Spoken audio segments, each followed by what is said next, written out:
Donc, jeudi 13, 3 scénarios, un range entre HMP, BJP, une baisse possible, et le troisième scénario c'était quand même un range hausse, mais j'avoue que je n'y croyais pas trop. Donc là, l'ouverture, hésitation sur B3, encore de l'hésitation, donc là, il n'y a rien à faire. Là, j'ai ce marron. Là, j'achète ici parce que là, maintenant, c'est un setup dont je me rappelle. C'est on a une déviation sous BJP. À l'open, on a un rebond sur BJP-1. Donc, on dévie ici, on ouvre ici, on voit ici ça en général. En général, souvent, ça annonce un range hausse. En plus, là, on a une bougie assez forte. Les trois indices sont convergents. La convergence, en général, c'est aussi un signe de mouvement fort. Ici, je n'achète pas ici, parce que là, si je suis dans ce scénario-là, j'attends un retest, une confirmation, parce que ça, c'est quand même le plus haut de lundi. Donc, j'attends une confirmation, j'attends que ce soit retesté et qu'on reparte à la hausse.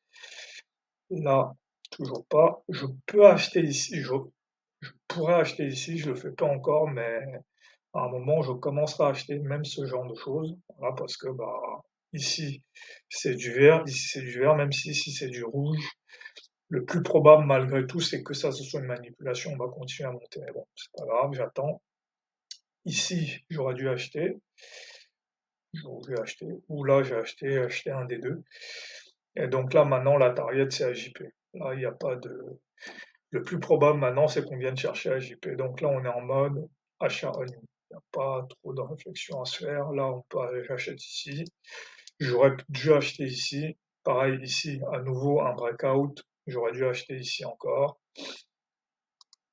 Là, même ici, sur ces petites bougies, ça peut se tenter. Bon, là, ça reste des trades avec une faible probabilité, mais il faut voir le ratio risque-rendement. Parce qu'en fait, si j'achète ici, j'ai un RR 1, 2, 3, 4, 5, 6, 7, 8, 9, 10.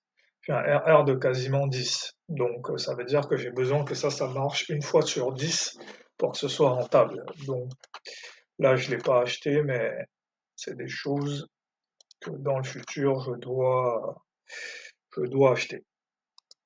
Et là, voilà, de toute façon, là, c'est encore plus clair. Le breakout, là, pareil. Le RR ici, si la target c'est AJP, je mets mon SL ici, j'ai quand même un RR de 2, donc ça reste très intéressant. Donc voilà, donc j'aurais pu acheter ici, là c'est vraiment les journées où il n'y a pas de réflexion à avoir, comme je dis, non middle core de easy mode, là c'est juste, c'est achat only, il n'y a pas trop de réflexion à avoir. Ici il peut y avoir une petite hésitation, mais à partir d'ici, quand le haut de lundi passe en support, là, il n'y a qu'une seule chose à faire, c'est d'acheter. Donc, voilà. Donc là, c'est mode open. Ah oui, là, c'était le Nasdaq.